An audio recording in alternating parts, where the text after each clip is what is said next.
Yo, what's up, War Report family? This is a Friday night. It's Friday, right? It's a Friday night War Report special. Lots going on today. Athletic Director Allen Greene has chosen to step aside. A move that some say may not have been his choice, but it certainly is happening. This has been speculated for quite some time. But tonight I'm here with Ike Jones, and we're going to talk about it. So Yeah. this um, this wasn't unexpected. I think No. that some people were holding out hope that um, they could figure this out. It seems like whatever differences he had with this administration were not reconcilable. Yeah. But we've arrived here. Irreconcilable differences. That definitely sounds like a divorce, but yeah. Yeah, right. So you guys are filing in here. I know that we did this. We gave you not very much notice, but we don't always get a bunch of notice when these things happen. What are your initial thoughts on Allen Greene making the decision to step aside? Because the way I read it, they're making it seem as if were mutual, but I'll share my thoughts on what I think about that later. Yeah, I mean, so of course we've heard this earlier today, and because we have other things that we got to handle outside of the War Report, we had to kind of weed through that before we had an opportunity to hop on live. And my initial thoughts were, like you said initially, it's not unexpected. It's unfortunate though, right? Because Right. um I don't think that this was a situation that needed to get to this place. Because if you look at Allen Greene and what he's being charged to do as an athletic director, not the director of football operations, but as an athletic director, the athletic programs were flourishing under Allen Greene. And so for him to be in a situation where he felt as if if there was uncertainty about his future at Auburn, considering he wasn't doing a poor job, I don't think that that's fair. I wouldn't be in a situation where I was working somewhere and my future was uncertain and it wasn't related to what I actually did as was outlined in my job responsibilities. So, for him to decide, what, let me just get out of y'all's way. You clearly want to go in a different direction. That's taking the power back in the only way he knew how to. So, best of luck to him in whatever he decides to do next in his career. Yeah, I agree. Ditto on that. If you're joining us, this is a War Report special live. I'm here with Ike Jones. Caesar may join us later. We did this spur of the moment, so he was in the middle of other things. We want to get to your questions and comments here. So I'm going to be going through the comments here. We want to essentially, a lot of you are here and you just want to show your appreciation for the job that he did and the way he represented Auburn. I want to highlight those comments. If you have something negative to say, it's not necessarily unwelcome here, but we do want to keep it constructive. We were big fans of Allen Greene here at the War Report. Certainly. My thoughts, Ike, are your thoughts. This seemed like it should have been avoidable. Yeah. Right. And I think that this comes down to a culture that a lot of people assume has existed at Auburn for a long time in terms of who's in control. Who's in control of what? Is your AD in control? Is your board in control? Are boosters in control? Here we are with a guy who, he went his own way with this football hire. He went his own way with this football hire. I think that that's not in question. And some people didn't like it. Now, we have spoken with Allen Greene on multiple occasions. As well as doing 2 to 3 interviews. We had a relationship with him, talked to him about some things off record. There's some things that we can't always share out loud, but I'll tell you this, some of the narratives, it was clear some of the narratives that existed around why people felt his job was in jeopardy that, he refuted to me. Yeah. I mean, he repeatedly. Yeah. The notion that Allen Greene did not want to be at Auburn it's so far-fetched and ridiculous. Listen, I understand where it came from, right? Well, if he wanted to be here so bad, why was he out interviewing for other jobs? I'd have to retort that with a question. If you were working somewhere and you got wind that the place was looking to remove you, or they started stripping responsibilities away from you that were part of your job, would you feel wanted in that place? Right. And if you feel unwanted in the place that you're working, would you not go try to find a job where, well, let me go find some place where I am wanted? Mm-hmm. Yeah, like realistically, like just common sense. If someone said your boss might be trying to fire you, Right. would you wait around on the hammer to drop? Or would you try to reconcile whatever it was? And if you felt like it couldn't be solved, would you start looking for other jobs?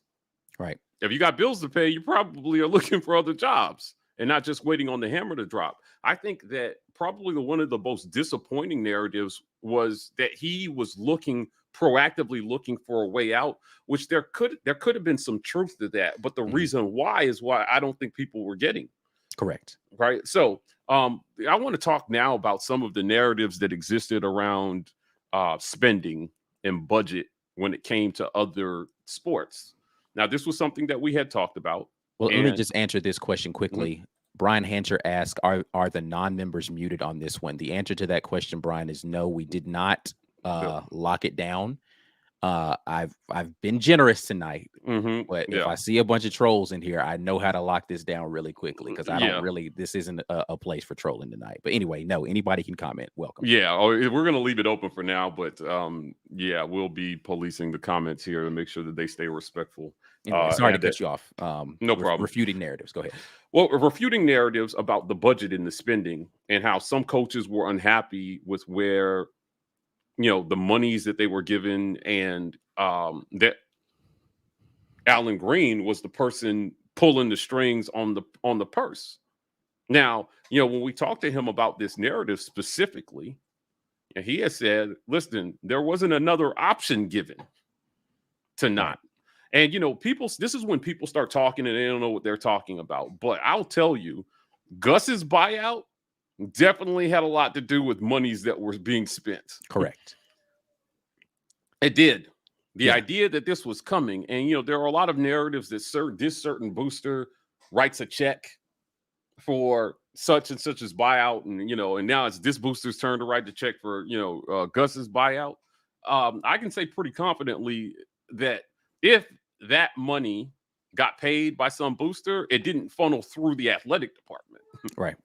They backdoor paid that or something, because it was budgeted in to what, you pay $21 million to fire a coach. It's going to affect the other sports. That's not a small amount of money. And, the options weren't given, but as the leader, as the face of that, he took the heat for that penny pinching when those directives were handed down. Right. Yeah. And that's, that's unfair. I mean, it's, and so here's the only question I would have for, Allen Greene, if he were to speak with us about this, and we have reached out to him to try to see if we could get him to comment. And again, it's completely up to him whether he wants to talk to us, number one, or number two, whether he wants us to publicly talk about what he talked to us about. So, but here's the thing, was that communicated to other people? It couldn't be. Like, how could you say to a coach, could you go to Butch Thompson and say, I know you want to take a private jet to go see this prospect out in California who's a great pitcher, but I can't because I got to save money in case we're going to fire our football coach. You can't have that conversation with him. Yeah. Right. Sure. So you just have to say no and take the heat. Yeah. Yeah. So there was an internal discussion about budget. I think that was one of the narratives that persisted that seemed like it was unfair. Yeah. Right. Is that decision to cut budgets was not just a sole decision by him to say, I'm not giving you any money for this or for that. Now, the purse strings loosened at some point, but the damage had been done in terms of that. And as the head, he took the heat for it. Right. So, it is this again. This comes back to who's really in charge.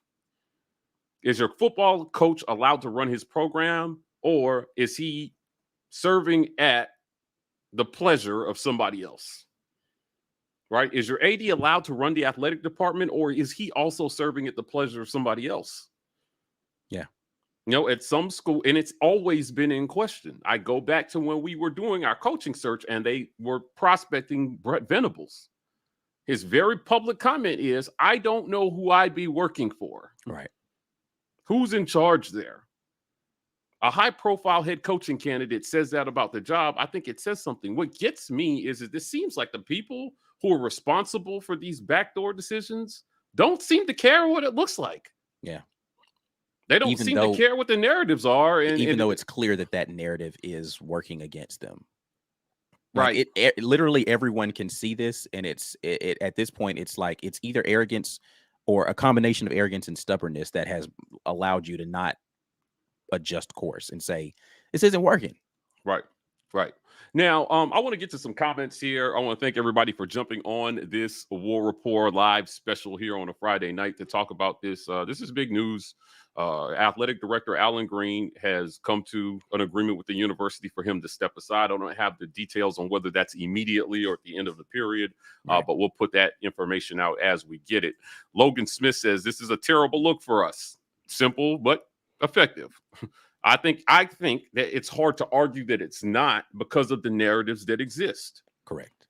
Right? Like, you allowed this narrative to persist for months and months and months. And now that it's come down, I saw where Tennessee's AD publicly spoke out on Twitter and said, congrats on getting out of that shit show.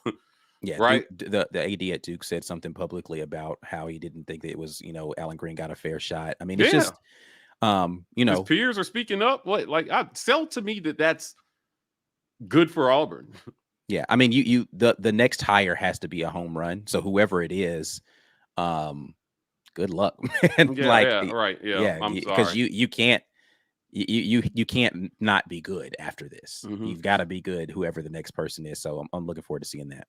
Leo Stottle says, so is this a net positive or net negative? I feel like it's a small net negative hit on us. I feel like it's a big net negative. I think it's a negative in the short term. The long term, it'll be determined. I just think, right, so the perfect storm of, wow, this is not the right time existed here, right? Mm-hmm. They had a new president that came in, Auburn, we talked about this before. There's a new president that's there. That person was going to largely be responsible for what direction this took.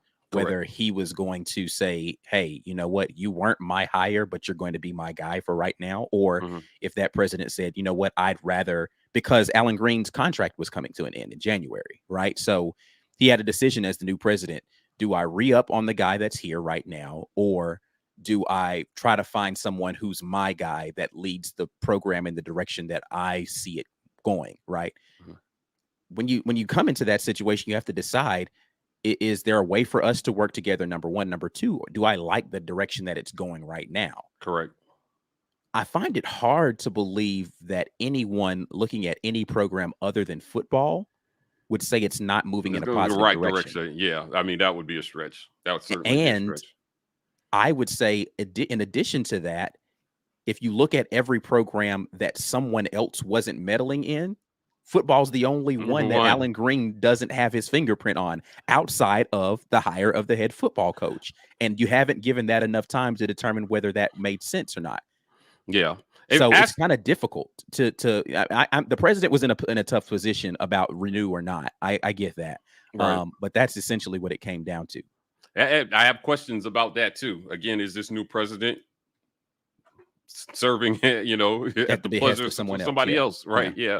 Or is he his own man? And how did they come to this decision, right? So interesting to think about in a lot of ways. Andrew Ackerman says, going to miss Allen Greene. I think he's an exceptional person and a leader. I don't think it's in question that he represented Auburn well and at a high level. And when you look at his peers who are speaking up for him now, I think it's clear that the outside perception of how he did his job and how he carried himself was not in question. First class, first rate individual. Logan Smith, when has our athletics ever been so good across the board?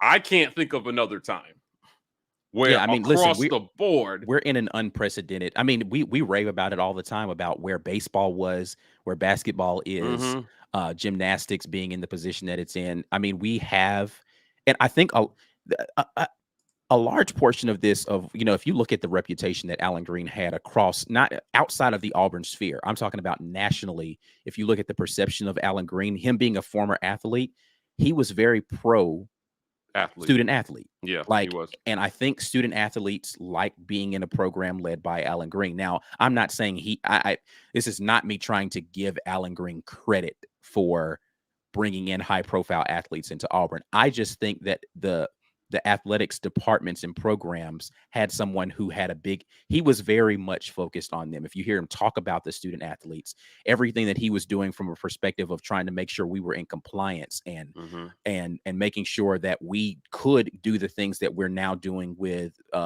facilities and et cetera. It was killing him not to be able to spend more money to make sure we had facilities for the basketball team and XYZ, the things that people were coming to him.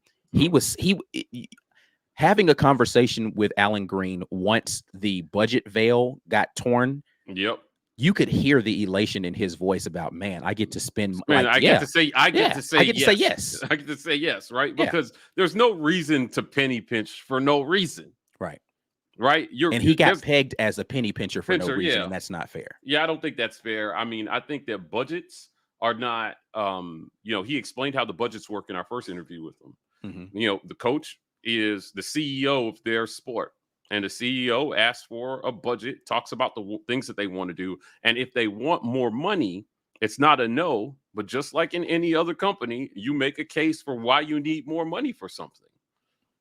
Yeah. And, I don't know, how these other coaches made their case for what they needed. They're good in bad times to negotiate, obviously. Yeah. But ultimately, Bruce Pearl ended up getting what he wanted. More money for his staff primarily. I don't even think his own contract was top of mind for him. Right. Across the board, as you perform and you do well and you show yourself to be a good steward with the resources that you have, it's easier to get more resources. Yeah. We asked Brian Harsin again, too, like, hey, do you feel like you've been given the resources to recruit nationally? And he said yes. So you're right. There was definitely a point at which that whatever decision they made that led to the penny pinching, that veil was torn down and then spending opened up again. But I just think it points to one of those narratives that just was not fair. Daniel Speller says, this is so disappointing. I agree 100%. Pocket watch, the entire situation has really been a bad look on Auburn's leadership. It seems like it's par for the course, and I think that that's more disappointing. Like, this is more a signal that we're still doing the same things, expecting a different result. Yeah. We got a super chat here from our guy, Jazzy Joe. Appreciate the Superman. He says, This is affect the football season being a week away. Morale maybe is the writing on the wall for Harsin. So this is essentially the question a lot of people are asking. Yeah, for sure. Is how does this impact Brian Harsin?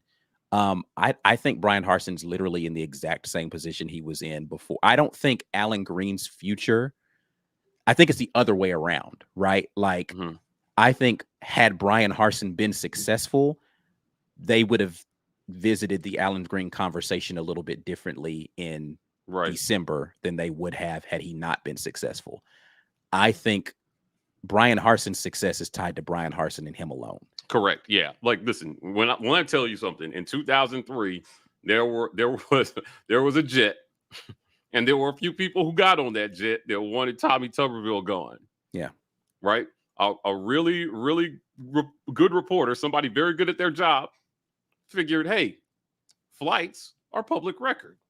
And they saw that jet took off from Auburn and went somewhere where Bobby Petrino was at. The story broke, and it was a bad look.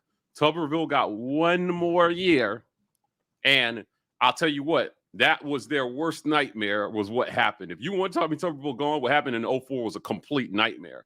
Right. I bet you those people couldn't even celebrate the undefeated season because they don't really care about Auburn. They only care that it happens, it's successful the way they plan it out. Right. And that's the unfortunate reality. It's unfortunate. For whatever reason is who gets to take credit for the success is what matters the most. It's completely ridiculous, man. Yeah. Tuberville, essentially stuck around for 4 more years after that, or 5 more years after that. And it wasn't good, but it was what was best for Auburn at the time. I'm glad that he proved them wrong then. I hope that Brian Harsin proves people wrong now. This entire situation is real. Oh yeah, I think I've got that one already. Yeah. AG was a positive influence for Auburn as a school and a program. I appreciate this comment. I believe that to be true. I think he was a positive. I think he represented himself well. He carried himself well.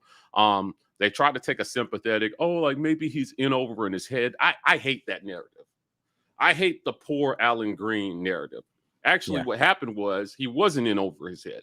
Yeah. He was his own man, and you didn't like it. I think that's what this boils down to. These folks have more dollars than they have sense. I think that you have more sense, Haley, than most people. Haley out here with the bars. Yeah, right, spitting. Brian Hancher, disappointed in the administration. I think echoes the sentiments of a lot of people today. I don't think, Kyle says, I don't think it's a terrible look because we don't really know the reasons why.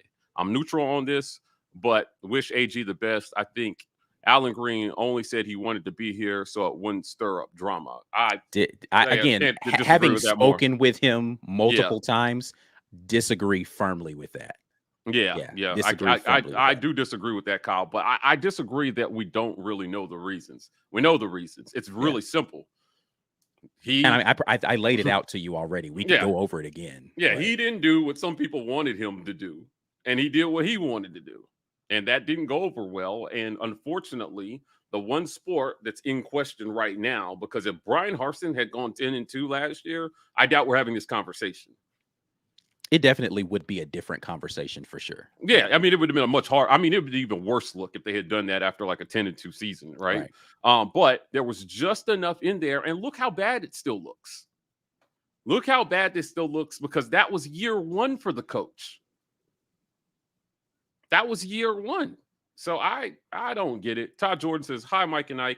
Todd, good to see you again, man. It's been a while. Football season back. Another appearance from our guy, Todd. Good to see you, man. Dan Webb, geez, it's major college football. It's the same everywhere.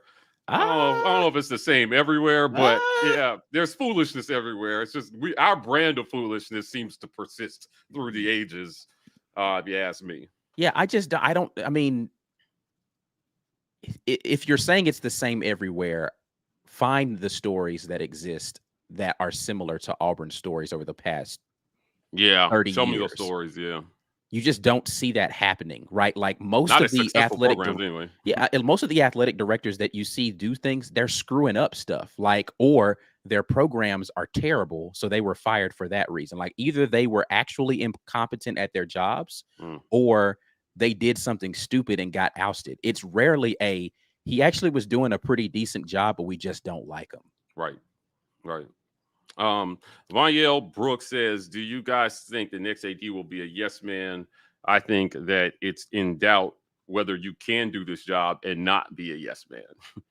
So, we'll see how that goes. Appreciate everybody for jumping in here. As always, this is a War Rapport special. We don't do these spontaneous lives often, but every once in a while, there's breaking news that facilitates an immediate conversation between us and the Auburn family. So that's what we're here to talk about. Justin Farmer's here. What's going on, man? Our resident Georgia fan, always jumping in the conversation, being a halfway troll, but overall a good guy. We like Justin here. I'm scrolling down these comments. Trace, true story. We're just having a family convo. That's all that's happening tonight. Yeah, we're having a family convo tonight. I'll agree with this. Miami is a pretty terrible looking program. Again, I'm not saying Auburn is the only place, but you're saying it's happening. The comment was it happens everywhere in major college sports, and I'm like, that's not true. Yeah, not like there are definite outliers, and Auburn is in the outlier space.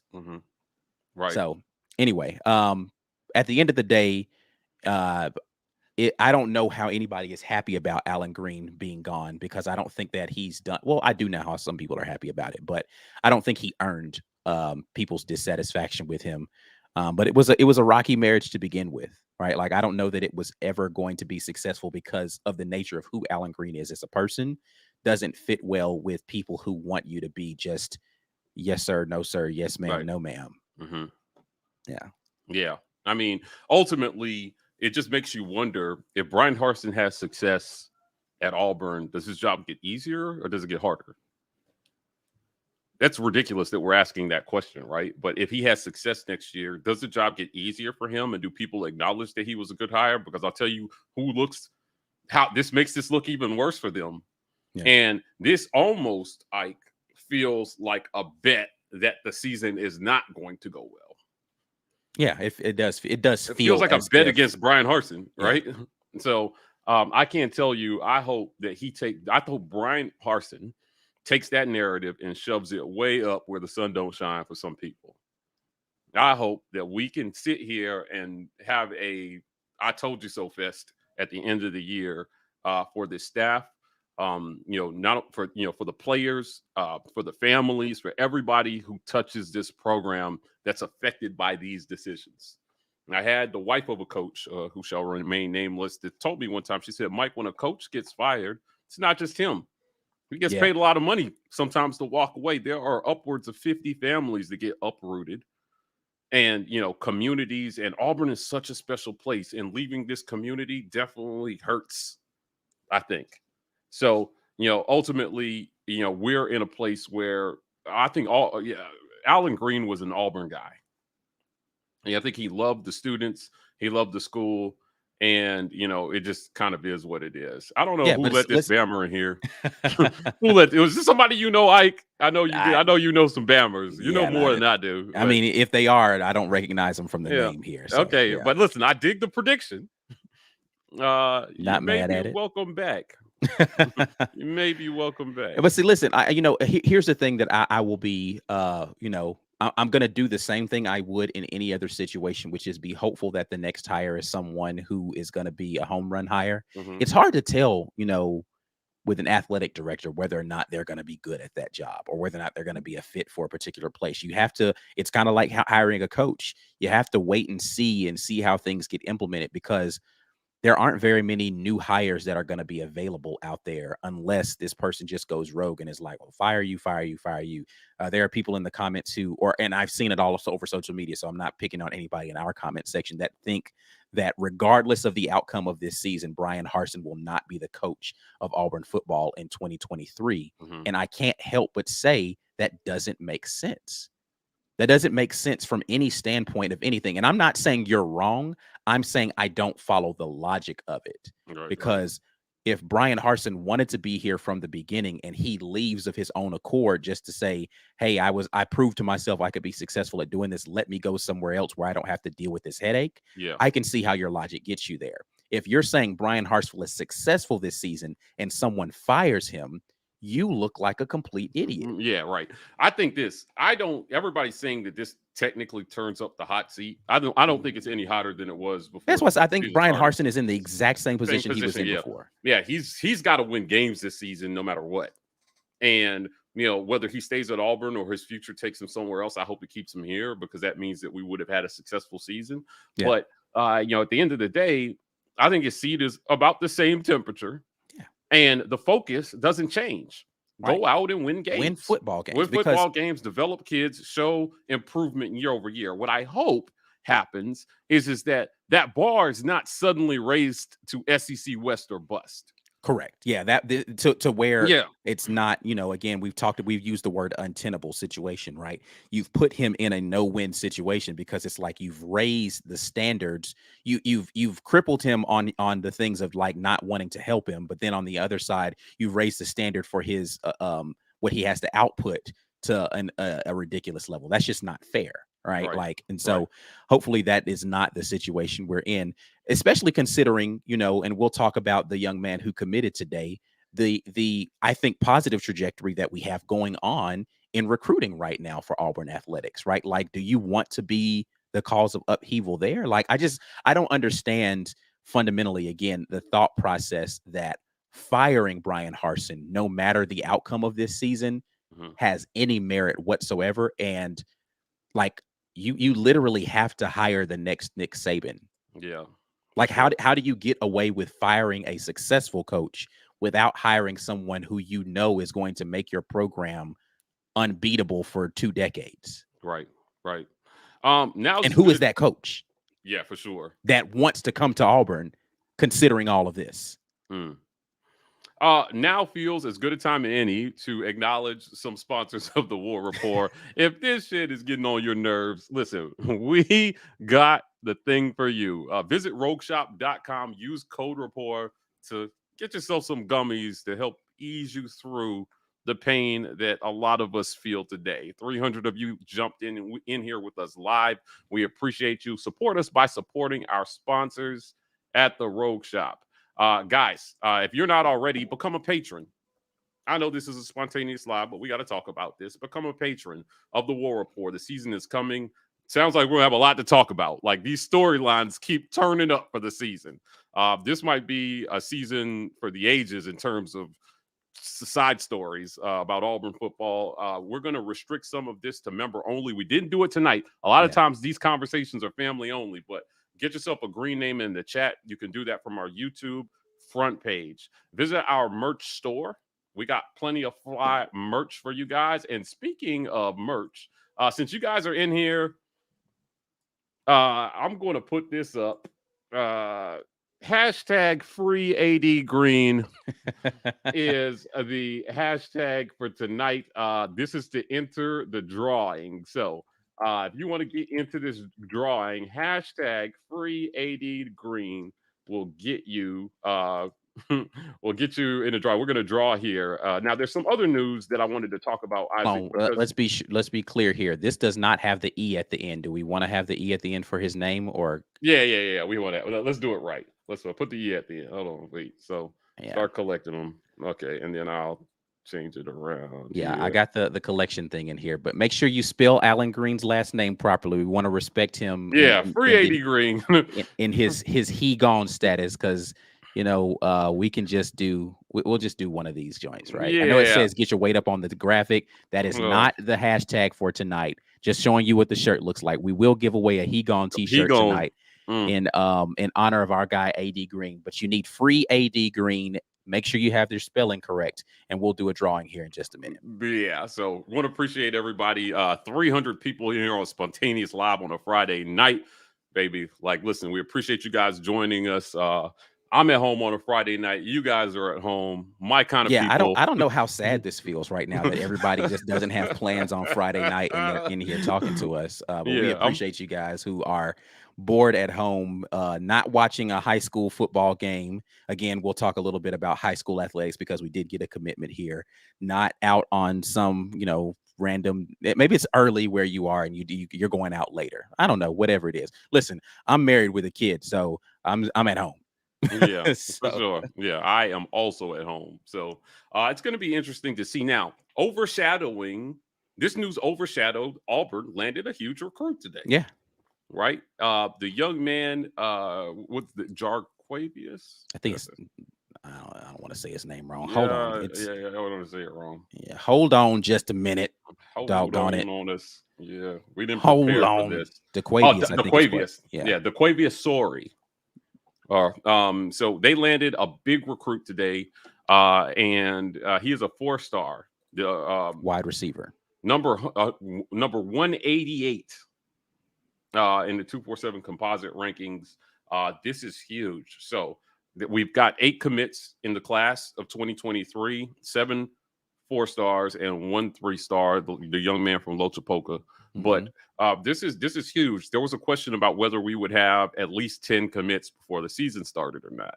Now, I don't know if we got 2 commits coming between now and next Friday, but I think 8, there's solid movement, and these have been quality pickups. Yeah, I mean, 3 stars, the lowest one, and that was a hometown kid, Lochapoka, right down the street from Auburn, and by all accounts, all hearts, really good player. So, I think Brian Harsin is slowly putting together a good class. Now, props to his hire, though, in Ike Hilliard, because Ike Hilliard has been out here really paying dividends for that wide receiver group, because we've had some really big wide receivers not just transfer in, but now make commitments that they wanted to be at Auburn. And so, you've got to give some credit to being able to do that sort of thing to Brian Harsin. We were on a Twitter space last night. Shout out to our guy, Dukes, the Scoop. Had a Twitter space last night talking about kind of the state of recruiting at Auburn University and how he feels that things are moving in a more positive direction with the Auburn football program. And, a day later, we get a big recruit landed. So, good job by all involved with making sure that we can continue to have, I think, we've talked about the quarterback situation at Auburn and how, if you're believing the reports about just the accuracy and arm strength of young Holden Garner, you've got a guy who can sling it for the next couple of years. You go out and get him some big targets in the last couple of recruits that we've gotten. Auburn's looking like we're starting to put a formidable offense, at least from the skill standpoint out there on the field.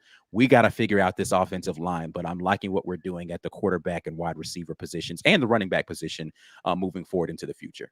Yeah, for sure. Recruiting, I think, is coming along slowly, but they seem to be very judiciously picking up very quality recruits to add to the fold, and skill positions, because we've lamented those positions for quite some time. If you were worried about receiver, they're trying to quell those worries right now with the guys that they brought in the portal and these young kids that they're coming in. So Daquayvious will join Central Phoenix City's Carmelo English. As another high profile. If you go, I encourage you guys to go watch these guys' highlights, man. You're talking about their highlight tapes, mind you, but I think they really demonstrate the athleticism, the supreme athleticism and elite athleticism of the athletes that they're bringing in. And these are kids that fit the mold. So, I think a good, strong message right now is important from the university for recruiting. Because now you see, I'm in the comments here and I'm seeing some things that I definitely want to get through.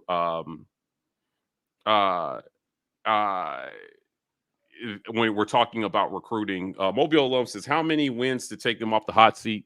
Sadly, these PTB are the powers that be. Yeah, try to set them up to fail. I don't think this should change anything about what he needed to do this season. Yeah. The record was 6-7 last year. You have to win more games than you lose. I think it's really that simple. I think you can show that improvement at 7-5. Yeah. For optics' sake, he might need to win 8, but I don't even think that should be necessary this season, because you ham-boned him this offseason with the bull. You made recruiting harder. You made everything harder this offseason. 7 wins should get. There's no excuse for not winning 7 games. In my book, I think 7 games is what they should win. Now, I dropped the bag on it, so I definitely hope that they win that. But I just think there's enough talent here that if they're, have a good season coaching, they should get 7. And I expect 8 because I expect them to win one that nobody expects them to win. So there's a lot that we have to look forward to here. We don't know who the starting QB is yet. We've been on record as saying we don't think it really matters who the starting QB is, but for game one, not game one. But they've got time to figure that out. T-Man says, Reese Davis, ESPN says, good season or not for Auburn, Harsin will lead. I don't. This seems to be a common narrative that if he's successful, he's going to say, "See, I did it. Screw you guys, I'm out." And if he's not successful, he's gone. I listen. I get that logic. I don't think Harsin is built this way. And again, I have a different opinion of Allen Greene and what his thought process was because I've talked to Allen Greene. Correct. I have a different opinion of Brian Harsin and what his thought process is because I've talked to Brian Harsin. Yeah. Right. And so he could be lying to my face. Right. Like but anyone else who's speculating who hasn't talked to him, I'm not going to take your opinion of him more than I trust my ears and eyes. Yeah, correct. That's it. No, in the conversations that we've had with him, this is not that. Not just him, people who are adjacent to him around him, like in the program, the players, like this doesn't sound like a representation of what we've heard with our own ears and seen with our eyes. So I think that if anything, he's going to be defiant as ever. Now, let's say he pulls out a natty or something and Texas comes calling or Michigan comes calling, like maybe, right? If there's enough money on the table and the program is a clear step like what would be considered a clear step up. Right. This is Sure. the conversation that I'm having Yeah. with people. And because this is where you have to put your mind. So one of two things has to happen in order for this to be the case. Because again, talking to Brian Harsin, he wants to smoke. He wants to be at a program that he feels like can contend for titles year in and year out. And that was not the case at Boise, no matter how much he loved being there. Correct. He wasn't getting a legitimate shot to be in a national title spot, right? Mm-hmm. Auburn, by anybody's, regardless of what you feel about Auburn, top 15 to top 20 program in the country, right? Yep. So there are only 19 at most jobs that are better than Auburn. And if you can name those places, which of those places are in the market for a head football coach? Texas just hired the guy who they think is going to take them to the promised land. Michigan just re-upped on their contract with their guy. Bama's guy's not going anywhere. Georgia's guy's not going anywhere. LSU just hired their guy. Florida just hired their guy. Tennessee has a good coach in Heupel. You can go on down the list. Ohio State's not getting rid of their guy. USC just hired their head football coach of the future. Name a football program that's better than Auburn, that is a step up from Auburn if Brian Harsin willfully leaves after doing a good job. Right. The only step for him is down. So that means that program then either has to be paying him enough money, or he has to say to himself, I don't care about all this stuff that made me go to Auburn in the first place now. Right. 2 years later, I saw it. I don't want it anymore. And I'm just going to go coach wherever and take a pay cut, because if he leaves of his own accord, he's going to go somewhere that can't pay him the kind of money that Auburn can, because they don't care that much about football. And somebody's got to pay a big buyout to get him out of his contract. Who's going to do that in a place that doesn't like football? It just doesn't make any sense. You're saying if he has a good season, he has to have such a good season that somebody's willing to come in and drop $13 million on the buyout. Right. And pay him his salary going forward, commensurate to what he's either being paid right now or more. And again, name the program where that makes sense. That's in a better position than Auburn is. Yeah, because unless one side is agreeing to waive the buyout, I don't know. I just don't see a logical scenario financially where he's successful next year and leaves for another program, unless that program is a huge program that is willing to drop that buyout money because he's not going to pay it out of his pocket. Right. And again, like I said, who is that? Where is that program that again is so discontented with who they have right now that Brian Harsin looks like an upgrade for them? Right. But they also have the resources and the money to just name the program. $13 million, right? Where does that exist? Like, the narrative, I guess, makes sense to somebody, but then you have to go the additional step to make it make sense dollars wise. Right. And that's where it falls apart. Right. Definitely. That is a great point that does not get talked about enough. Hey, listen, guys, #FreeADGreen. Get in on the drawing for this He Gone t-shirt. We are rewarding you guys for jumping in with us on a Friday. We got 333 people, 3 threes in a row here on the live. I'm Mike G, here with my guy Ike Jones, talking about AD Green making his exit from Auburn as the athletic director, and Auburn landing a big time 4-star recruit, but that news has been overshadowed by this disappointing news that we are faced with today. I got Mobile alum says, I think when Harsin says just watch, he's talking to the PTB. Listen, I think he's talking to anybody who doubts. Yeah, I was about to say he was responding specifically to something about recruits. So I mean, I don't know that was intended in that way, but yeah, to your point, Mike, I think anybody who doubts him. Yeah. If you doubt me, just watch, right? Yeah. Our guy Mark is a Bammer, by the way. I'm going to expose because we have to point them out. We have to know who they are in the community. But he's a good Bammer. He says, very disappointed to hear this news today. I think that if you understood generally what kind of man Allen Greene is, this is disappointing news in some ways. Even if you disagreed with how he did his job to some extent, you're talking about somebody who's just a great person. A good person. He cared a lot about the athletes and the people under his purview, and I think his peers in other,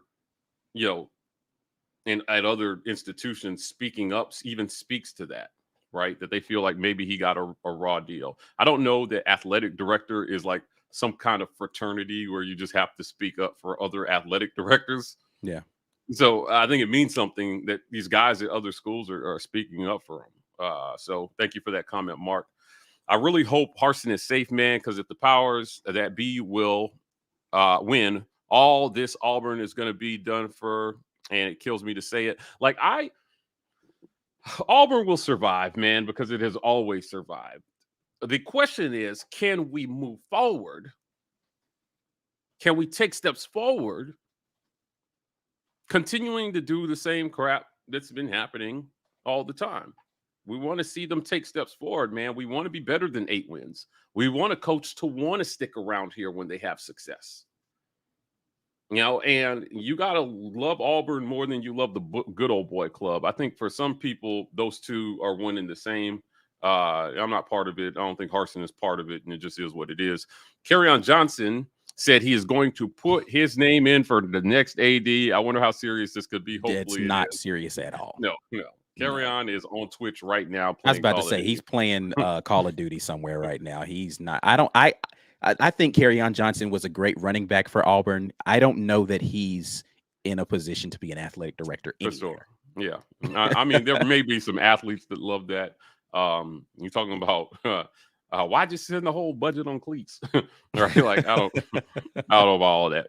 Right? Underrated says, I would say FSU, but he beat them and they still big mad.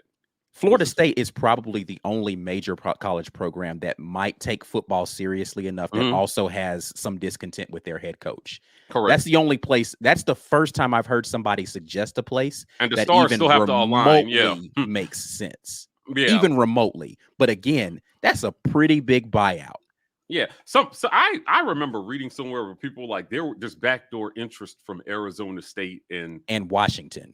And those are the Oregon, two names. And Oregon State. Oregon State, yeah. Yeah, and I'm like, what? Like, why would you leave here for a dying conference? Like, come on, man. Like, I don't know. I don't like those conversations. I don't think they make a lot of sense. Brian Hancher says, tell B. Will to lay off Jimbo. Never. That's never not a happen. chance. Yeah. No, I encourage him to go after Jimbo every opportunity he has. Yeah. So I will. There is no circumstance under which I will tell B. Will to stop doing that. Yep. No. Hey, Caesar joining us. Caesar Walker. He's got his top button unbuttoned because he doesn't have anything to hide. Listen.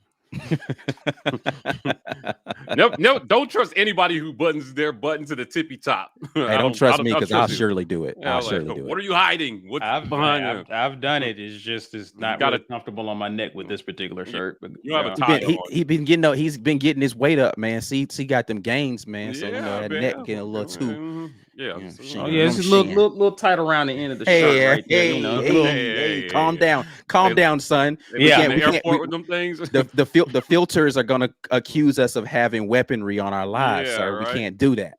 Boy, you're right. I'll calm down. I'll calm down a little bit. Thoughts, Caesar. Allen Greene making his exit. He announced today that he will not be returning as athletic director at Auburn University. The reactions on social media are mixed. There are some people who think this is a good thing. There's an overwhelming amount of people who feel like he got railroaded. How does Caesar Walker feel about it? I feel like this was kind of inevitable, actually. Sure. Because, he was up for his contract was supposed to be renewed, or it was supposed to end in a few months, and it was just nothing about it. And so it always felt like the end was just going to happen here. You just didn't know when, you just didn't know how. And Allen Greene, I'm very gracious to Allen Greene because he has stopped by on the War Report to do 2 interviews. So he's always been great to us and accommodating to us. So from a professional standpoint, I appreciate him for that. And I think overall he has represented the university well, especially in his role. I just don't think that Allen Greene was ever fully really wanted at Auburn, in my opinion. He was connected to President Leaf, who a lot of people definitely didn't want over a period of time. Right. And anything connected to President Leaf or former President Leaf, they wanted to rid themselves of. And so, you judge an AD based on the performance of how the athletic program or the athletic program is doing in terms of its major sports. Right. And football was just kind of up and down, it was kind of struggling, even though he didn't hire Gus. But I think the hiring of Harsin and how that went about didn't sit well with certain people. Yeah. And I just don't think he ever fully rebounded from it. And I don't think the 2021 season did Allen Greene any favors. Yeah. I don't think it did anybody in the football program any favors, Yeah, certainly. yeah. But yeah, it was tough. It was hard to come because if Brian Harsin comes in year one, and let's say let's say the ball bounces right and we win 8 or 9 games, I'm not sure if he saves his job because I still think some of the damage was done, especially with what came out last year, with what was being said around the program in terms of what certain decisions were made behind the scenes. I don't know if you guys took the time to cover that. We did. But I think even with Harsin having a good first year, I don't know if that would have saved him, just because he was already having to climb out of a serious ditch just by virtue of who he was connected to and how he even got the job in the first place. Yeah, it was tough. It was always going to be tough. I think that ideally, if there were any chance, the football team need to have a better season than they had last season. It just didn't come together. It gave the people who wanted this just enough ammo to be able to get him out. And you missed it. But I said earlier, I feel like this decision by those people is a hedge against Harsin not doing, you know what I mean? Yeah. Against Harsin. They are saying we anticipated going this direction and thus will be justified in this decision 4 months from now. Their worst nightmare will be Harsin winning the West or doing something crazy that nobody expects him to do, right? Because his decision is going to look even worse if he wins. So I guess my question is, and maybe you guys have already talked about it, like, where's the line drawn now? Like, what is the cutoff in terms of what Harsin has to do to keep his job? Does that change any? Yeah. Yeah, I mean, we talked about this a little bit before you got on. I don't think it changes a ton. I just think that he doesn't have an advocate anymore if it is on the borderline. Right? Like if we come back out and we win 6 games again, he doesn't have anybody who's going to stick up for him without Allen Greene there. But I think you still got to win 7 to 8 games. You just have to. Yeah. Yeah. I think he has to win more, actually. Like more than 7 games.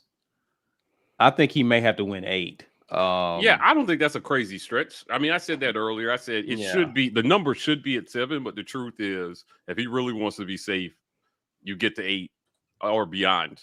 7, you really put it. You got to beat you got to beat somebody you were definitely not supposed to. Yeah. That 7 might have to include a Bama or Georgia. Yeah, for sure. Because it'll make it difficult if you beat. And I dare say Bama, because you can beat Georgia early in the year, but if you stumble to 7-5, that's true. Like you got to be, it's got to be Bama. Yeah, because the hopes for the season will be way high if you beat Georgia early, and if you limp into the back end of the season, I lose to Bama. Yeah, it could still be like, we don't want that. It's very, as Tommy Tuberville, it's very, very hard to fire a coach after you win an Iron Bowl. Nobody expects you to win, and they would have to go into Tuscaloosa and do it. Yeah. Right. Yeah. So, a winning season and a win against Bama would be a good look. Now, that's a tall task at this point. Yeah. I think, beating Bama, they don't lose very often. They definitely don't lose to us at home very often. Yeah, but on the road in Tuscaloosa, that's we have to acknowledge that's a very tall task at this point. But we'll see how this team comes together the first few weeks to see the players certainly believe in what they're doing. I like the vibe around the team is good. There are things that are really positive. I think that this news kind of overshadows a lot of positive things that have happened to this offseason. I mean, we had a real quarterback race. Mm-hmm. I think it's still going on. And I think that there may be, for the first time in a long time, 2 guys in that quarterback room that can get the job done. There's talent everywhere else. find a guy at quarterback for Auburn. Historically, that means they're competing for a championship. They've always been that close. Yeah. Right. Yeah, Think I mean, about it's essentially one quarterback away from like from think being of in contention, every season that has been like on the edge for us, right? We were like everything else looked pretty good for our team except for the quarterback position. Right. Every time we got the QB right, 9, 10, 11, 12 wins. We were every single time. We were competitors. Right. Todd Jordan, going to drop this in here, says Auburn can't hire the next Saban because part of his success is control of the program, and no Auburn coach will ever have that. Lee Neal jumps in and says, if we fire a 7-5 coach after year 2, it's going to be hard to hire another coach. Yeah, it's going to be hard to find somebody else that wants to come in and take that same job. Why? But isn't that the arrogance behind the people who would actually fire a 7-5 coach in year 2? Is that you always feel like you can get the next person? Right. I'm not saying they're right, but I think that goes into the mindset of why they would even fire him in the first place, because we're Auburn. That's the mentality. And I just don't know. I don't know if you have the self-awareness to understand how bad this looks or would look. Right. Yeah. Right. Hey, listen, if you're joining us, hashtag, where's that? Like free 80 green. Yeah. For this t-shirt. For this He Gone t-shirt. Show them the t-shirt, Ike. Show them the t-shirt. Show them what we go to even though it has the wrong hashtag, just so you can see the t-shirt. He Gone t-shirt right there. Sponsored by us because we're doing this ourselves today. But yeah, so yeah, we're just giving you guys a t-shirt because we love you. Yeah. Now listen, I'm gonna be nicer than Ike, and I'm gonna give y'all. Yeah, y'all be glad I ain't on the button because it would have. You would have seen that flash up there, and I would have pushed the button already. Oops, so. Psych. Get out of there earlier. Who's gonna do it? Who's it? Oh, C-Mac TV. Now you know the rules. You got to be here to win. So if he came in and he left, then we'll be drawing again here. So C-Mac, drop us a comment. Let us know that you're here. I thought I saw you a little while ago. And we will tell you how to get that. Interesting. He Gone for the He Gone t-shirt that he won. Yep. Cool. Not cool. So C-Mac, you got to drop a comment here after. Oh, yes. Yep. There he is. There he is. Our guy. Listen, business at the War Rapport. Business at the War Rapport. Email us your address and t-shirt size, and we will get that and your real name, because C-Mac TV, clearly, unless your last name is TV, your first name is C-Mac. I will put that on your package. Don't tempt me. Yeah, when it gets lost, don't blame us though. Yeah. Shout out here to Tony Allen, War Eagle, to you as well. Eagle, back at you. Super chat, man. If you guys listen, man, if you want to drop a little super chat money on us, I ain't gonna be mad at you. You know what I'm saying? We take all forms of super chattery. You know what I'm saying? Show us love on a Friday. Yeah, man. A little extra live for y'all. You know what I'm saying? Renaissance Man 2008 says, also keep in mind that Texas and Oklahoma will be joining the SEC next year, so firing for 7-5 will look even worse. I mean, I don't know that it can look worse. Like, I just don't know a coach that is who won more games the next year than he won the previous year and has positive momentum in recruiting in a tough SEC in a place where you said he couldn't succeed. I just like, why do you fire that guy? I just don't understand, unless again, you have some home run hire in your back pocket. And who is the home run hire? People keep saying people like, what's the guy's name down there at Liberty right now? Hugh Freeze.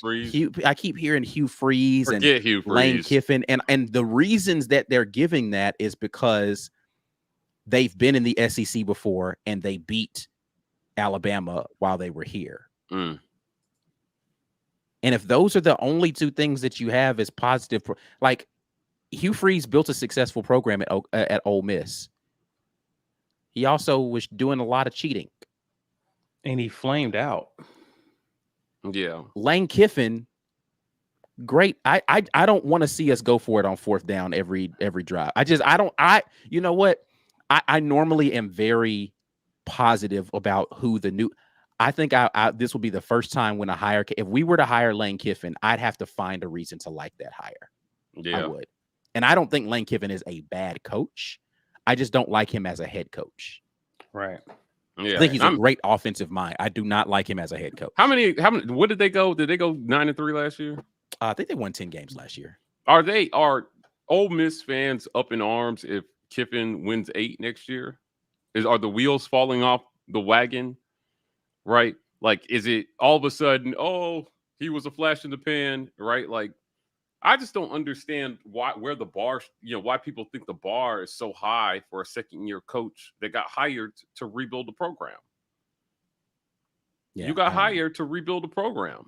So, the second-year success of some coaches, I think that evidence is somewhat anecdotal. Like, but it also, why then are people doubting so badly that Harsin can't have that same type of success in year 2? When those coaches had mediocre to terrible year 1s. Yeah. I don't get it. If he's a good coach, he should be able to produce small improvements a year after, 2 years after he's gotten his kids into his system and they've implemented a new culture. And then the kids that are here understand what it is that the coaches want them to do. Just more togetherness and more uniformity in thinking should produce another win or two if all things are equal. But the doomsday people feel like we got worse. And there really is no super logical, by the numbers, argument for why Auburn should be worse this year than last year, except for that you just don't think we have a quarterback and everybody else is so inept that they're not going to be able to produce offense. I'll tell you what, the bar was pretty low at times over the last 3 years for offense. Some of those games that we lost games where we just couldn't score at all. Field goals were all we produced. Yeah, like, come on, man. And I think what happens, Mike, is I think we've made a memorial out of the first 2 years of the past 2 head coaches. Like, Chizik took a 5-7 team and won 3 more games in he year went 8-5. He went 8-5 and then won the championship in year 2. Yeah. Mm-hmm. Malzahn took that team and went to the national championship in year 1. Mm-hmm. And even though those were amazing, I mean, you and I were at the national championship game for Malzahn, tried to make it to the one for Chizik, but now every coach is supposed to take us far right away. And when you understand that this guy is coming in and completely revamping this entire team, which means you're going to lose. And we're panicking because people are leaving. That typically happens when you are completely overhauling your program and you're bringing in a new culture with a different offense, a different way of doing things. You're going to lose some people. Some people you probably may not want to lose. That typically happens. And the last time we tried to change offenses, it didn't bode well for us. Yeah. It's so hard to do. You're already in a rebuild. And a lot of people didn't want to believe that because you're looking at who we still had on our roster. But some of those people aren't even here anymore. Like, they just wasn't a cultural fit. And so I think that you got to give this guy time to really try to build what he's trying to do. I just don't know if he's going to truly get the chance to do that. And I liked everything I've been hearing from this guy, and it doesn't appear to be a lot of coach speak up to this point. Yeah. And listen, people are throwing out names. Here's the thing. Again, you have to put the entirety of the picture here. Not just, are they a good coach? Are they a good coach? And does that coach want to come to Auburn? Yeah, both of those things have to match. We made offers and made runs at other good coaches before we hired Brian Harsin. Those guys didn't want to come here. We already talked about the situation with the guy from Clemson. He's like, why would I want to go there? Who's going to be my boss? No. Same thing with Napier in Florida. He was like, I'm not going to Auburn. And he went to Florida. Right. That tells you how bad the perception of the situation at Auburn is. He chose Florida over Auburn.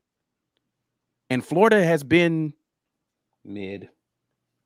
I'm not talking about wins and losses. I'm talking about the structure and organization of their program. I mean, between the last two head coaching hires that they've had, that it just hasn't been good at Florida. Yeah. So you have to have both of those things be true, or you end up hiring, which a name I keep seeing people say, Kevin Steele or Muschamp. And what have they done as head coaches to give you any confidence, especially Muschamp? Why? Give me one good reason why Will Muschamp is a good head coach for anybody's program. Right. He was at South Carolina getting the brakes beat off of him, and Beamer is up there out recruiting what Muschamp used to be able to do, and Muschamp had way more cachet than what are we talking about? Muschamp is not a good head coach. Stop. Right. Name a place where Muschamp has been a head coach and been successful, because he's had SEC stops, so it ain't got nothing to do with SEC. He's not good. Stop it. The man can coach defense. That is the limit of what his abilities are. So if for some reason you feel like he got better in the last 2 years, then convince me. We missed the super chat. We blew by Ben Blower's super chat. Sorry about that, Ben. Thank you for the reminder. Was AG's contract unique compared to other ADs? I don't understand wanting an answer months before a contract is up. What is the typical renewal timing? What I understand is that it's actually very uncommon to get this close to the renewal and not have renewed your AD. Right? So yeah, it wasn't that his contract was unique. Right? Yeah. Not just ADs. I'm talking about in athletics, period, where you're talking about coaches or athletic directors. Usually you don't go into the final year of your contract without at least having contract conversations. Right. Yeah. Right. The fact that they were like, we're not even going to talk about this until December is nuts. Yeah. Right. That means that the writing was likely already on the wall. And a lot of people were holding out hope that some agreement would be reached, and maybe that would be contingent on how Harsin did this season. Right. But they've decided, I think that there was some mutual understanding that was come to on both sides that it might be best for me to walk away now, but rather than me just sit here waiting on you to drop the hammer based on what the coach I hired does over the next 3 months. So now that could be personal for Allen Greene. That could be one of those things where maybe there is an opportunity that he has. It's a better opportunity than the one that's in front of him now. We don't know that. There could be a ton of reasons why they're deciding to do this now rather than to wait it out. But yeah, or maybe too much bad blood has been built up, or animosity has been built up, that sometimes things get to a point where it's untenable, and we're not just going to move past it. Yeah. Listen, you guys have done what you've done already. We're not going to move past this and pretend like none of this happened and that we're all big happy family. We can't even do that at this point. You drug it out, so it is. And maybe that was the plan the whole time. Make it so uncomfortable for him that he makes this decision. Yeah, right. And somehow we say face because he's the one making the decision. They were never going to say face. They were never going to say face on this one. And the indictment of having other ADs speak up and talking about how he got railroaded and congratulations on getting out at dumpster fire and all this, that really looks bad. Particularly ADs at schools where their athletics programs over as a whole are not even doing as well as Auburn's are, but their jobs aren't in question. Right. Give me a break, man. Come on, dude. But ADs again, should have less job security. I get it. It's Auburn. So the one thing that matters the most to you, that program doesn't seem to be the shining beacon. But again, I say that's the one program you won't let the athletic director have his way in. Yeah. Right. That's the one you all the other ones are going fine. Everything else is roses. The ones that he can do whatever he wants to with, and he's getting the opportunity to run it how he wants to run it. The one program you won't take your hands off of is the one in flux. And he saved arguably, arguably, he saved easily the best basketball coach this program will likely ever see. Right. He saved him. He's done enough good stuff to warrant staying around. But I echo that sentiment. Guys, if you're watching this, become a War Rapport Patron. We are live here. Sometimes we make these Patron only. We opened this up, I don't think we got any trolls today. Actually, we got some really nice Bama and Georgia fans that came in here respectfully, pay their respects to AD Green. We appreciate the class of those individuals, but I expect a lot more classlessness come season. So become a patron so you can be a part of this conversations that we're going to have surrounding the team and how they're doing from Saturday to Saturday. Definitely want you guys to be a part of it. Guys, YouTube has started a really unique program where you can gift memberships. If you're on desktop right now, you can gift a number of patron memberships that YouTube will decide at random who those memberships go to. So if you are subscribed to our channel, but you have not become a patron member yet, but you interact with our content at a very high level, YouTube may decide to turn the water into wine for you and hit you with a patron membership courtesy of one of your other fellow patron members. So we love this. We love community. So we love the community giving up. We've seen the patron memberships grow since we've announced this program. It's something that's popular on other platforms like Twitch. They brought it here. We're ecstatic they brought it here. So if you're a patron, give the gift of patron memberships to your fellow War Rapport subscribers. And if you are only a subscriber, we hope that because you comment, interact, play, watch, that you are on the receiving end of one of these gifted memberships. I want to shout out rogueshop.com. We all are in need of a little gummy action to chill out on the news today. We went on a roller coaster today. We landed a 4-star recruit. Athletic director quit. Life has its ups and downs. Rogue Shop is here for you through all those ups and downs with some fire gummies to keep you on even keel through it all. If you're joining us, Allen Greene is stepping aside as athletic director at Auburn University. I think he'll be missed by a lot of people, guys. And I'm disappointed in this decision, but life does have to move on. We still got to cover Auburn. We still got to see a product on the field. Listen, man, we were fan. I'm not gonna even be, try to pretend like I wasn't a fan of Allen Greene. I liked him. He was always very generous with his time with us. Very accessible. He made it very easy to have conversations with him about very real things. So gonna miss him. Hopefully we have a great relationship with whoever the next athletic director is, so we can continue to bring you guys exclusive content from that. As soon as we hear something that's noteworthy about who the replacement may be, trust me, we will be right back here trying to give you guys that information. A couple more super chats have dropped in here. Our guy Jazzy Joe says, will we hold our breath extra deep on all the wins and losses this year? I feel the wins and losses have us extra mad and extra happy. I think we'll be very chaotic season no matter what happens. It would not be an Auburn football season if this were not the case. Right. I just don't. I've never, even in years where we've gone undefeated, I was holding my breath during a lot of games. So, hey, Jazzy, chill, boys. I mean, Rogue Shop. Yeah, Rogue Shop. Yeah. Mm-hmm.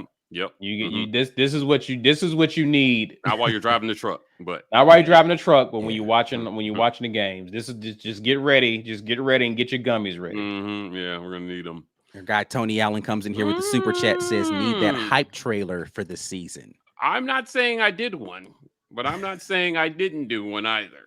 But I am saying if you watch the show this coming Wednesday, you may or may not see one. So tune in to the midweek report on Wednesdays, and maybe we debut the Auburn's 2022 hype trailer. And maybe we're dropping a lot of them this season. Who knows? Like, we're doing big things here. Tune in. Tony, thank you for that comment. Brian Hancher jumps in here with another super chat. We appreciate what you guys do for the Auburn family. Thank you, Brian. We appreciate you, Brian.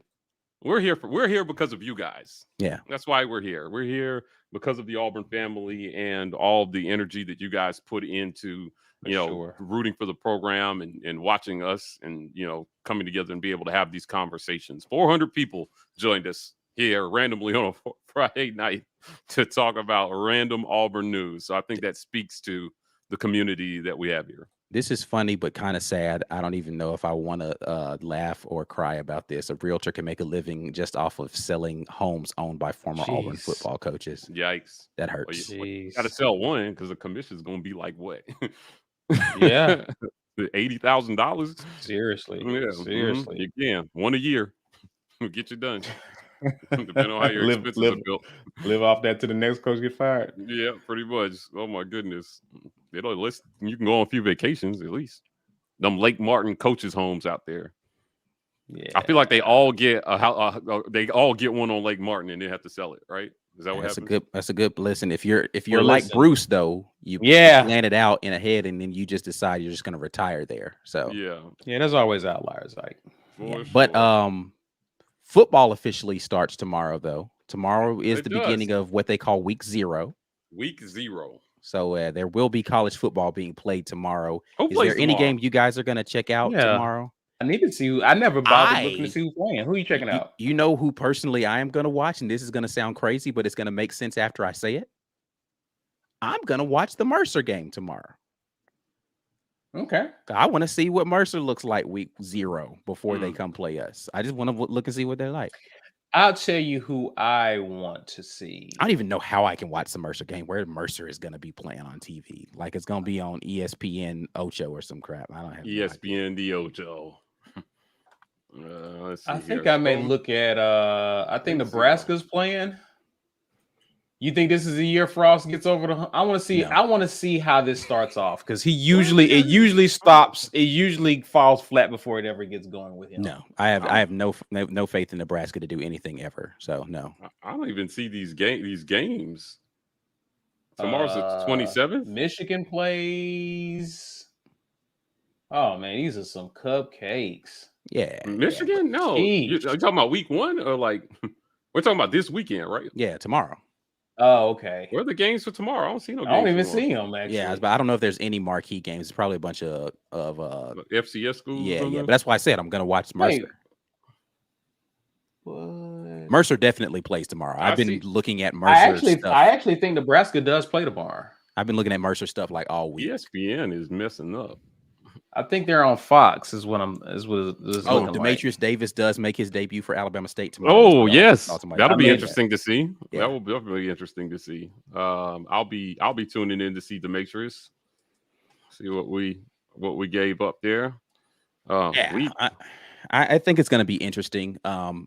He's another one of those guys who's in a situation where if he doesn't do well, people are going to be like, "See, he couldn't even play well at like disregarding."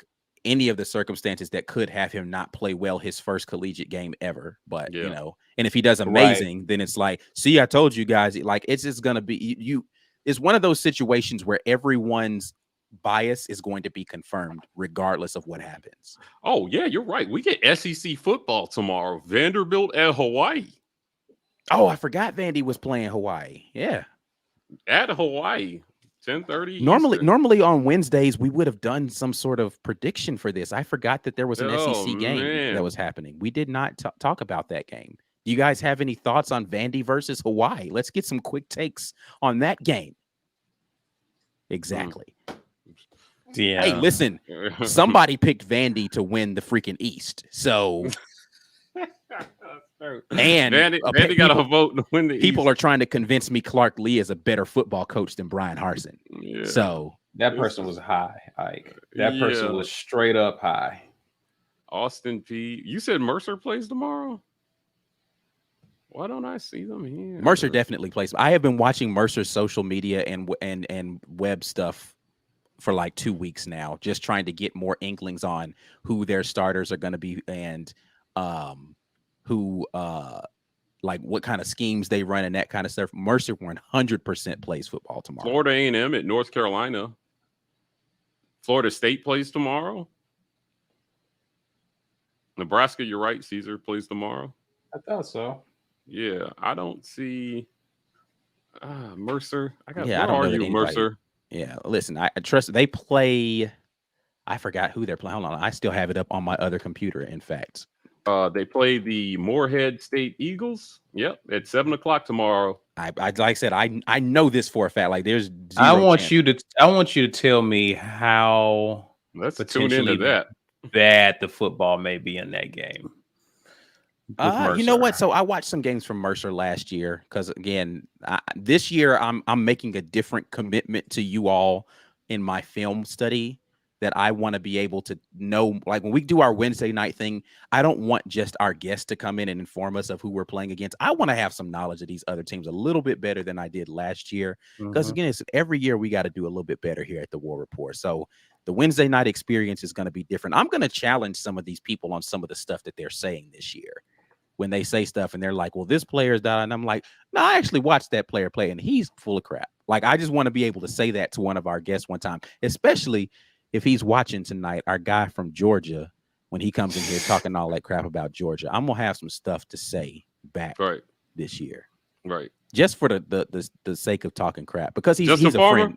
Yeah, just a farmer. No, not Justin. Cool. I'm talking about. No. Yeah. You're talking about. It was Dan. Mahari. No, wait. Oh, sorry. I thought you was talking about one of the comments. Paul Mahari, right? Yeah, I'm talking about Paul. Oh, yeah. Paul was talking. Paul Mahari. Yeah. Paul, when Paul comes on, I want to be able to talk junk to him about somebody on Georgia's team. So I'm going to look for the weakest link on Georgia's squad. And I'm going to talk so much crap about that person when Paul comes on, just for the sake of being able to do it. Paul going to be like, but he's third string, though. I don't care. He's trash. Get this bum off the field. Why is he in there right now, Paul? You explain that to me. I'm going to do it. Yep. Ike, it was the fourth quarter with like 5 seconds left. Did you see it? You see that duck of a pass that he threw? Heir apparent my ass. I'm just doing it. Word. Yeah. Word. So this is going to be interesting, man. This is going to be a really interesting deal here where I think the season is going to produce a lot of really good storylines that we will be covering. Do we have a location challenge? We do. Yeah, we do. Yeah. Oh, where is Jazzy? I don't have the fancy thing queued up in this set today, Jazzy. I wasn't expecting this, so my apologies. We don't have the Jazzy challenge stuff and all that. Where is it's your voiceover? You can do the voice, right? Yeah, I can. Yeah. Oh, yeah. All right, Randy Savage. Jazzy. Yeah. Welcome. Hey, brother. Welcome to the Jazzy Challenge. Whoa. Chill with that. Chill with that. I think Jazzy's in North Carolina. I don't know why he would be there, but I'm going to say North Carolina. Okay. All right. Where was he last time? On a cruise. No, but we missed it. Was he in Indiana? We missed it. Yeah, he was in. He was in Indiana. Let's see. It's a Friday. Excuse me. Jazzy is. One of these times I'm going to be right about him being at home, so I'm going to go to Missouri. A lot of people saying Arizona. I feel like he's in Arizona a lot. Be making them trips to Yuma. The Yuma. There you go. What a terrible place. Yuma. There's nothing down there but the border and some sand dunes. I'm thinking, I see some people saying Kentucky, some people saying Tennessee. I see a Nebraska there. Montana. I'm leaning Kentucky. Okay. Kentucky, who was predicted to have the next head football coach of Auburn and Mark Stoops ready. Did y'all talk about that? Oh, no. y'all. Okay. No. According to Dennis Dodd, right? Per Dennis Dodd. Jesus Christ, man. Mm-hmm. Did you say Ike? I just went with tried and true misery.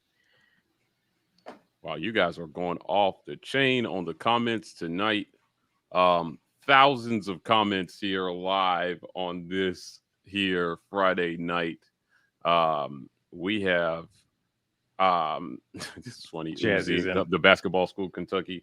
Can I tell you, I was very, very proud of Mark Stoops for standing up for his program. When they called it a basketball school. Yeah, when Calipari was essentially like, it was just like he just didn't think that one through. That's a guy who just doesn't like feels like he's above thinking about what he has to say. How disconnected do you have to be from the other programs to make that kind of statement? Yeah. Right. Like Bruce Pearl would never say that. Yeah.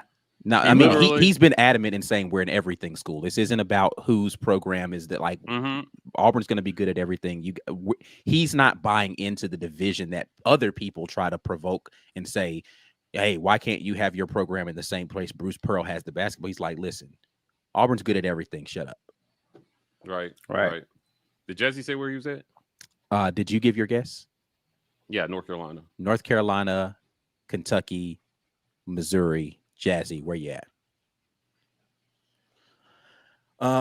Any other interesting comments here while we're waiting? I don't know. He's trolling here. Sponsored by Milo's. Yeah, do you want Bennett or Nix in yourself?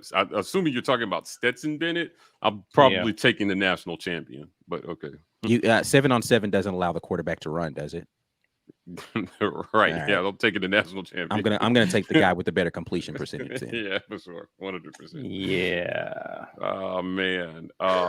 Sanford Johnson says I'm gonna put on my arm. You still got that, Sanford? Sanford, hey, what's up, man? You still got your blazer, Sanford? Is that what he's wearing in his YouTube picture right there? It looks like that might be a sweater. Okay. Well, that might be a sweater vest. He might be on your Plainsman blazer, Sanford. Yeah, man. Oh my goodness. Zach says, let's get Mike G in for AD. Listen, you don't want that. Foolishness will ensue. I cannot be AD. I can't. They'd be like, why did women's gymnastics get all the money? Illinois. Interesting. We were not close. So he just went one state over, huh? They say I can only drive 200 miles a day. They don't run this. That's funny. 200 miles, that's it? No, he's making a joke about the AD. Okay, I was like, huh? What? That doesn't sound like very productive for a truck driver. Yeah, I was about to say, I was like, bro, you can drive from here to Atlanta and back. You consider a career change. Yeah, for sure. So, well, listen, we are at the hour and a half mark. I want to thank everybody for joining us here on this spontaneous live to talk about AD Greene's departure. Sad day, I think, for a lot of Auburn family. I think he did a great job. He represented Auburn at a very high level during his time here, which was much appreciated. Sad that it had to end this way, but as they say, all good things must come to an end. We wish him well in his future endeavors, and we hope that whoever the next guy is, maybe he gets along with the other guys making decisions enough that we won't be completely dysfunctional. So definitely want to thank everybody for joining us. We're going to be back at you guys with the weekend tailgate on Sunday. As always, we're signing off. War Eagle. Peace.